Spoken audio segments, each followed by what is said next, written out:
Humidity. Humidity is the amount of water vapor in the air. Water vapor is the gaseous state of water and is invisible. Humidity indicates the likelihood of precipitation, dew, or fog. Higher humidity reduces the effectiveness of sweating and cooling the body by reducing the rate of evaporation of moisture from the skin. This effect is calculated in a heat index table or humidex, used during summer weather. There are three main measurements of humidity: absolute, relative and specific. Absolute humidity is the water content of air. Relative humidity, expressed as a percent, measures the current absolute humidity relative to the maximum for that temperature. Specific humidity is a ratio of the water vapor content of a mixture to the total air content on a mass basis. Types. Absolute humidity. Absolute humidity is the mass of water vapor per unit volume of total air and water vapor mixture, which can be expressed as: absolute humidity in the atmosphere ranges from near zero to roughly 30 grams per cubic meter when the air is saturated at 30 degc. See also climate humidity table. The absolute humidity changes as air temperature or pressure changes. This makes it unsuitable for chemical engineering calculations, for example for clothes dryers, where temperature can vary considerably. As a result, absolute humidity in chemical engineering may refer to mass of water vapor per unit mass of dry air, also known as the mass mixing ratio. See specific humidity below, which is better suited for heat and mass balance calculations. Mass of water per unit volume as in the equation above is also defined as volumetric humidity. Because of the potential confusion, British Standard BS 1339, revised 2002, suggests avoiding the term absolute humidity. Units should always be carefully checked. Many humidity charts are given in gram per kilogram or kilogram per kilogram, but any mass units may be used. In short, absolute humidity is the total amount of water vapor present in a given volume of air. It does not take temperature into consideration. The field concerned with the study of physical and thermodynamic properties of gas-vapor mixtures is named psychrometrics. Relative humidity. The relative humidity of an air-water mixture is defined as the ratio of the partial pressure of water vapor, H2O, in the mixture to the saturated vapor pressure of water at a given temperature. Thus the relative humidity of air is a function of both water content and temperature. Relative humidity is normally expressed as a percentage and is calculated by using the following equation. Relative humidity is an important metric used in weather forecasts and reports, as it is an indicator of the likelihood of precipitation, dew, or fog. In hot summer weather, a rise in relative humidity increases the apparent temperature to humans, and other animals, by hindering the evaporation of perspiration from the skin. For example, according to the heat index, a relative humidity of 75% at 80.0 DEGF, 26.7 DEGC, would feel like 83.6 DEGF plus minus 1.3 DEGF, 28.7 DEGC plus minus 0.7 DEGC, at 44% relative humidity. Specific humidity. Specific humidity, or moisture content, is the ratio of water vapor to unit mass of dry air in any given volume of the mixture, and is sometimes referred to as the humidity ratio. Specific humidity is approximately equal to the mixing ratio, which is defined as the ratio of the mass of water vapor in an air parcel to the mass of dry air for the same parcel. Specific humidity is defined as: specific humidity can be expressed in other ways including or. Using this definition of specific humidity, the relative humidity can be expressed as. However, specific humidity is also defined as the ratio of water vapor to the total mass of the system, dry air plus water vapor. For example, the ASHRAE 2009 Handbook, CH1, 1.2, 9a, defines specific humidity as the ratio of the mass of water vapor to total mass of the moist air sample. Measurement. There are various devices used to measure and regulate humidity. A device used to measure humidity is called a psychrometer or hygrometer. A humidistat is a humidity-triggered switch, often used to control a dehumidifier. Humidity is also measured on a global scale using remotely placed satellites. These satellites are able to detect the concentration of water in the troposphere at altitudes between 4 and 12 kilometers.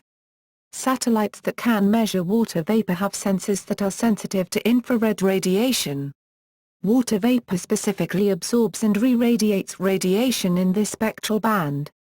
Satellite water vapor imagery plays an important role in monitoring climate conditions, like the formation of thunderstorms, and in the development of future weather forecasts. Climate. While humidity itself is a climate variable, it also interacts strongly with other climate variables. The humidity is affected by winds and by rainfall. At the same time, humidity affects the energy budget and thereby influences temperatures in two major ways. First, water vapor in the atmosphere contains latent energy. During transpiration or evaporation, this latent heat is removed from surface liquid, cooling the Earth's surface. This is the biggest non-radiative cooling effect at the surface. It compensates for roughly 70% of the average net radiative warming at the surface.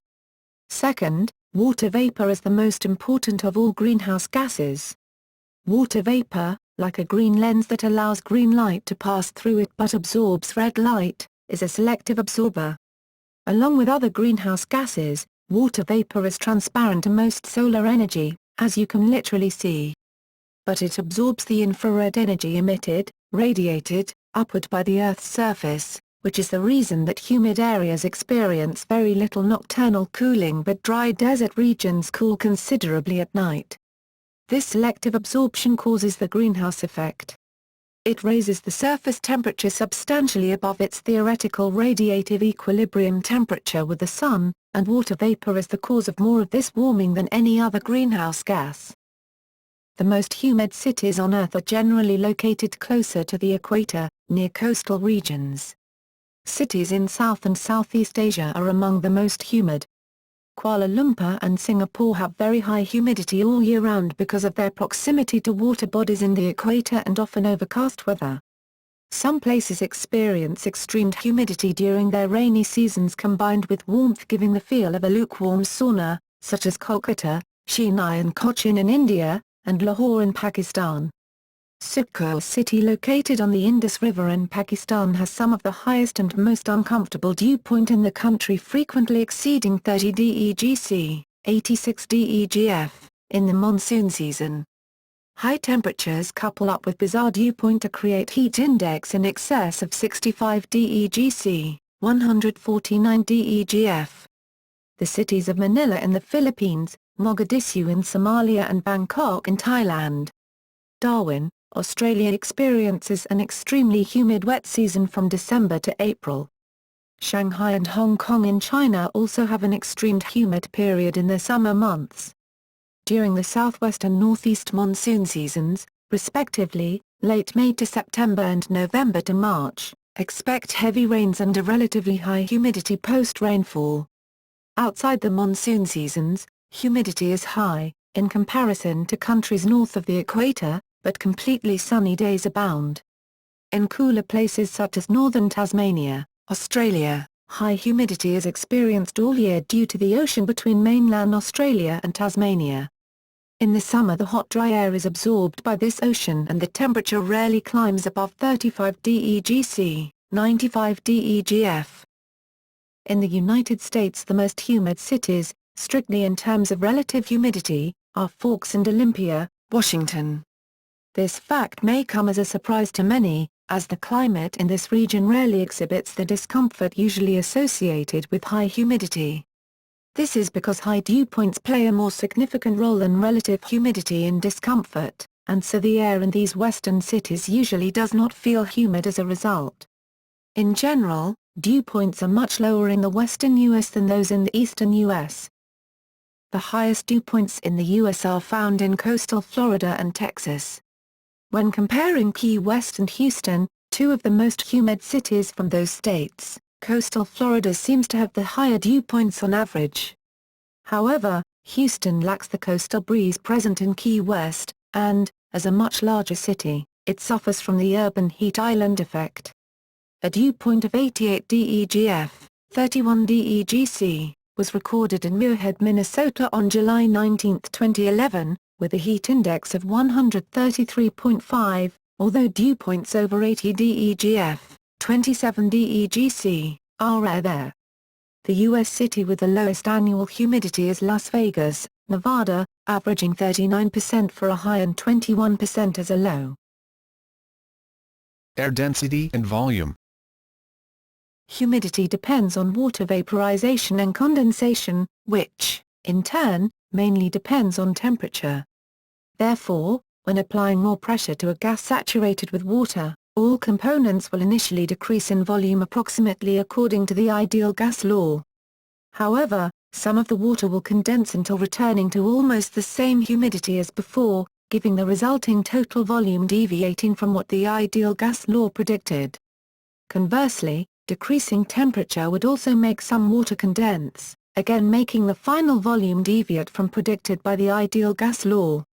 Therefore, gas volume may alternatively be expressed as the dry volume, excluding the humidity content. This fraction more accurately follows the ideal gas law. On the contrary, the saturated volume is the volume a gas mixture would have if humidity was added to it until saturation, or 100% relative humidity. Humid air is less dense than dry air because a molecule of water, M18U, is less massive than either a molecule of nitrogen, M28, or a molecule of oxygen, M32. About 78% of the molecules in dry air are nitrogen, N2. Another 21% of the molecules in dry air are oxygen, O2. The final 1% of dry air is a mixture of other gases. For any gas, at a given temperature and pressure, the number of molecules present in a particular volume is constant, see ideal gas law.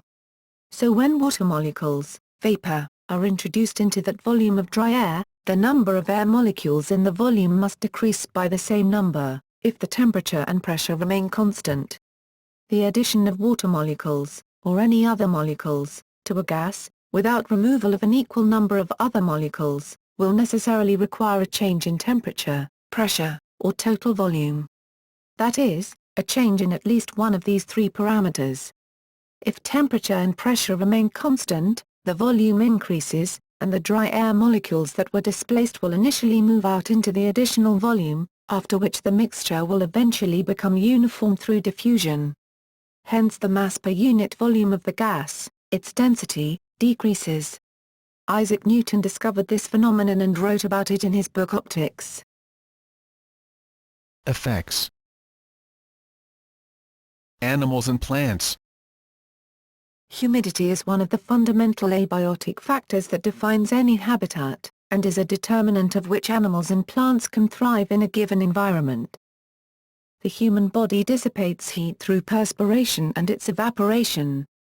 Heat convection to the surrounding air, and thermal radiation are the primary modes of heat transport from the body. Under conditions of high humidity, the rate of evaporation of sweat from the skin decreases. Also, if the atmosphere is as warm as or warmer than the skin during times of high humidity, blood brought to the body's surface cannot dissipate heat by conduction to the air, and a condition called hyperpyrexia results. With so much blood going to the external surface of the body, relatively less goes to the active muscles, the brain, and other internal organs. Physical strength declines, and fatigue occurs sooner than it would otherwise. Alertness and mental capacity also may be affected, resulting in heat stroke or hypothermia. Human comfort. Humans are sensitive to humid air because the human body uses evaporative cooling as the primary mechanism to regulate temperature. Under humid conditions, the rate at which perspiration evaporates on the skin is lower than it would be under arid conditions.